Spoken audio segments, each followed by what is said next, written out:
Hello दोस्तों, कैसे हैं आप सभी लोग। उम्मीद करते हैं आप सभी अच्छे होंगे। एक डिस्टर्बिंग खबर आ रही है इंडिया से। खबर आई है कि देश में कोयले की बहुत कमी चल रही है और देश में ज़्यादातर बिजली का प्रोडक्शन कोयले से किया जाता है।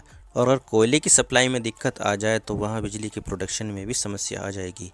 और आज हम बात करने वाले हैं कोयले के प्रोडक्शन, उसके सप्लाई और उसके यूज़ के बारे में, और इसके प्रोडक्शन में कहाँ समस्या आ रही है जो अभी दिखाई नहीं दे रही है, लेकिन इसका इम्पैक्ट ज़रूर पड़ेगा पावर जनरेशन में। तो बढ़ते हैं अपने टॉपिक पर, लेकिन उससे पहले न्यूज़ आर्टिकल्स देख लेते हैं कि इसके बारे में मीडिया क्या बोल रहा है। ये र्यूटर का आर्टिकल है। India coal crisis brew as power demand surge, record global prices bite. इसके अलावा the Mint 72 coal fuel power projects grapple with stock shortage. इसके अलावा India Today explain why India is facing a severe shortage of coal. अब कुछ Hindi news पर आ जाते हैं। ये एबीपी न्यूज़ का है। कोल शॉर्टेज, देश में खड़ी हो सकती है बिजली की समस्या, 72 पावर प्लांट में बचा सिर्फ 3 दिन का कोयला। इसके बाद एनबीटी पर आते हैं। क्या चीन की तरह भारत में भी पैदा होगी बिजली संकट, कोयले की कमी से बंद हो रहे हैं पावर प्लांट। तो चलिए वापस आते हैं अपने टॉपिक पर। तो आपको पता होगा कि देश और पूरी दुनिया में अभी पैंडेमिक चल रहा है, जिसकी वजह से पूरी दुनिया में लॉकडाउन लग गया था। और जब भारत में कोविड की सेकेंड वेव आई थी तो देश में चीज़ों की डिमांड बढ़ गई, और डिमांड बढ़ गई तो उसका प्रोडक्शन भी बढ़ना चाहिए। और प्रोडक्शन बढ़ाने के लिए बिजली का होना भी ज़रूरी है। और पावर जनरेशन के लिए आपको कोयले का प्रोडक्शन भी बढ़ाना पड़ेगा, क्योंकि देश में सबसे ज़्यादा बिजली कोयले से बनती है। और अपने देश में कोयले के प्रोडक्शन और उसकी सप्लाई के लिए कोल इंडिया नाम की सरकारी कंपनी काम करती है, जिसका मार्केट शेयर 80% के लगभग है और बाकी का 20% प्राइवेट प्लेयर्स करते हैं। लेकिन मैं आपको बता दूं कि इंडिया डोमेस्टिक प्रोडक्शन तो करता है, लेकिन भारत दुनिया का सेकंड लार्जेस्ट कोल इंपोर्टर भी है। फर्स्ट पर चाइना आता है। और हम कोयले की ग्लोबल सप्लाई पर भी काफ़ी डिपेंडेंट हैं। और जो कोयला हम बाहर से इंपोर्ट करते हैं उसके रेट इस साल 100% से भी ज़्यादा बढ़ चुके हैं। और हम पिछले एक साल की तुलना करें तो इसके रेट 300% के लगभग बढ़ चुके हैं। इसके रेट जहां 5 अक्टूबर 2020 की तारीख में $57 हुआ करते, तो अब इसके रेट 1 अक्टूबर 2021 में $234 चल रहे हैं। मैं आपको रेट चार्ट दिखा देता हूं।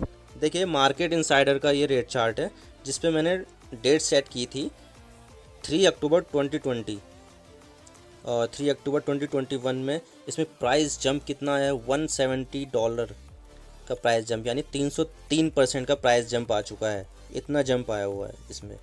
आप सोच सकते हैं कि कोल के रेट कितने बढ़ चुके हैं और ये कितना ज़रूरी है पावर प्रोडक्शन करने के लिए। कोयले के रेट बढ़ने से पावर प्लांट्स को बहुत दिक्कत आ रही है कोल की सप्लाई में, क्योंकि अभी भी अगर देखा जाए तो इंडिया अपनी ज़रूरतों की 70% से भी ज़्यादा बिजली थर्मल पावर प्लांट से प्रोडक्शन करता है।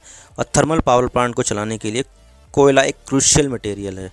इसके लिए कोल इंडिया ने प्रोडक्शन बढ़ाने के लिए तो बोला है, लेकिन भारत को कोल का इंपोर्ट भी बढ़ाना पड़ेगा, क्योंकि कोल इंडिया इतनी सप्लाई नहीं कर पाएगा कि जितनी डिमांड है, क्योंकि प्रोडक्शन भी अचानक से नहीं बढ़ाया जा सकता है। अभी 29 सितंबर को सेंट्रल इलेक्ट्रिसिटी अथॉरिटी का डेटा आया, जिसमें बताया गया है कि देश में ऑपरेट होने वाले 135 कोल पावर प्लांट में से 16 कोल पावर प्लांट का स्टॉक बिल्कुल खत्म हो चुका है।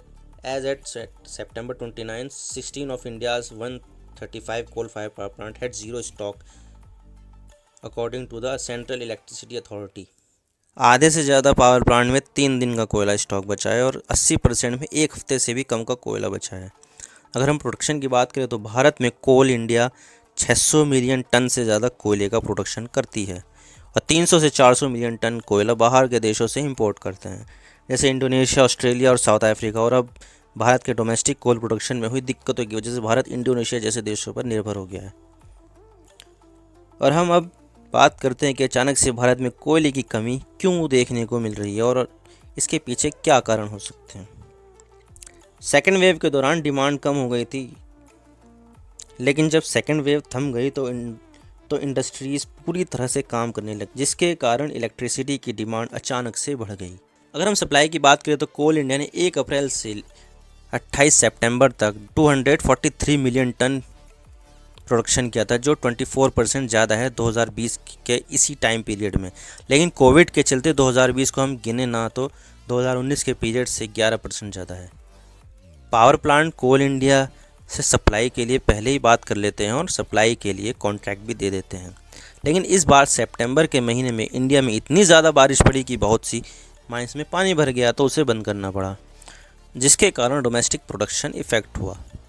अब बात करते हैं कोयले के ग्लोबल प्रोडक्शन की। तो पेंडेमिक की वजह से इसका प्रोडक्शन बहुत ज़्यादा इफेक्ट हुआ है, लेकिन जब धीरे धीरे लॉकडाउन खुलने लगा तो सभी जगह से इसकी डिमांड बढ़ गई, जिसके कंपैरिजन में प्रोडक्शन उतना नहीं बढ़ पाया।